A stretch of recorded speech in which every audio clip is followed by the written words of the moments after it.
বিশ্ব ইজতিমাকে নিয়ে মানুষের নানা রকমের মন্তব্য, আবার কারো কারো অ্যালার্জি, চুলকানি।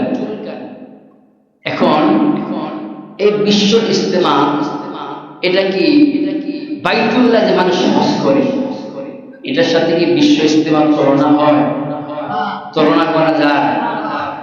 আমরা কি কেউ তুলনা করছি যে এই বিশ্ব ইজতিমা গরিবের জন্য দ্বিতীয় হজ? এটা কোনো আলেম বলছে? যদি কোনো আলেম বলে তাহলে জুতা পিটা করতে দেরি করা যাবে? যদি কোনো আলেম এই সমস্ত ভ্রান্ত কথা বলে বিশ্ব ইজতিমা গরিবের দ্বিতীয় হজ, এই সমস্ত মিথ্যাচার, মিথ্যাবাদী কথা, অপপ্রচার যে সমস্ত আলেম করবে, তারা কিন্তু জুতা পিটা করতে দেরি করা যাবে না।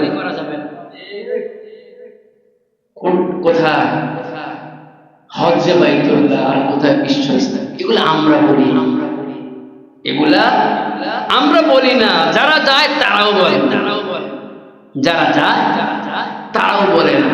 শায়েখ আব্দুর রাজ্জাক বিন ইউসুফ আছে না? শায়েখ আব্দুর রাজ্জাক বিন ইউসুফ হযরত কেবলা, এই হযরত কেবলা বলেন যে এই তাবলীগের মধ্যে যা হয় মানে 70% মিথ্যা বানোয়াট কথা। নাউজুবিল্লাহ বলবেন না? এই তাবলীগের মধ্যে যা হয় 60 থেকে 70% মিথ্যা গল্প, ইচ্ছা কাহিনী বলা।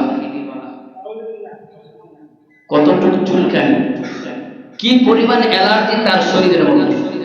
আরেকটা শায়েখ, তার নাম হচ্ছে ব্রাদার রাহুল। সে বলে যে এই তাবলীগের ফাজাইলে আমল, ফাজাইলে সাদাকাত আছে, মুস্তাহাব হাদিস আছে, এইগুলো ডাস্টবিনে ফেলাইতে হবে। এত আস্তে করে না, কার ঈমান কেমন এই নাউজুবিল্লাহ অবস্থায় বোঝাবে? আপনার রাগ করলে করতে হবে। আর ভাই ফাজাইলে আমল নাকি ডাস্টবিনে ফেলাইতে হবে? ফাজাইলে আমল কি কোরআনের কথা নাই, হাদিসের কথা নাই? আছে তো? আরে ভাই ফাজাইলে আমল কি কোরআন হাদিসের কথা নাই?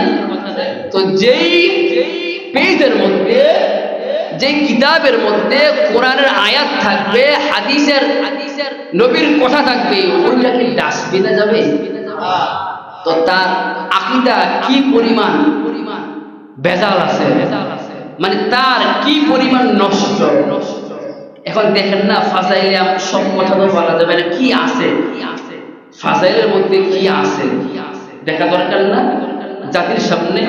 একটা হচ্ছে ফাজাইলে আমল 40 হাদিসের 203 নম্বর পৃষ্ঠা একটা হাদিস, আন উসমান ক্বালা ক্বালা রাসূলুল্লাহ সাল্লাল্লাহু আলাইহি ওয়াসাল্লাম খায়রুকুম মান তাআল্লামাল কুরআনা ওয়া আল্লামা, খায়রুকুম মান তাআল্লামাল কুরআনা ওয়া আল্লামা। বাবা, এটা বুখারী, আবু দাউদ, তিরমিজি, নাসাই, ইবনে মাজাহ, কয়টা হাদিসের কিতাব বললাম? আবার বুখারী, আবু দাউদ, তিরমিজি, নাসাই, ইবনে মাজাহ, 5টা কিতাবের মধ্যে এই হাদিসটি আছে, খায়রুকুম মান তাআল্লামাল কুরআনা ওয়া আল্লামা। এই কোরআন যে শিখে এবং শিক্ষা দেয়, উত্তম মানুষ। এমন একটি হাদিস, এমন একটা হাদিস যদি থাকে আর কিছু নাই মনে করে, এই একটাই হাদিস আছে এত বড় পেজের মধ্যে, এই একটাই আপনার 1015 পৃষ্ঠার একটা কিতাব, এটার মধ্যে মনে করেন আর কিছু নেই, শুধুমাত্র এই একটা হাদিসই আছে। আপনারাই বলেন, এই ফতোয়া আপনারাই দিবেন, এই একটা হাদিসে আছে, আর কিছু পাইলাম না, মনে করেন সব চার কাহিনী ভরা ভরা। এটাকে ডাস্টবিনে ফালানো যাবে? ফালানো যাবে? ব্রাদার রাহুল যে বক্তব্য দিলেন, দোয়া করি তার ঈমানের তারাক্কি দান করুন, তার ঈমানে তারাক্কি দান করুন। আল্লাহ লানাতুল্লাহি, মানে আয়াতের বিশেষ অংশ বাবা, এটার মধ্যে হাদিস আর কোরআনের আয়াতের ভরপুর, কমতি নাই।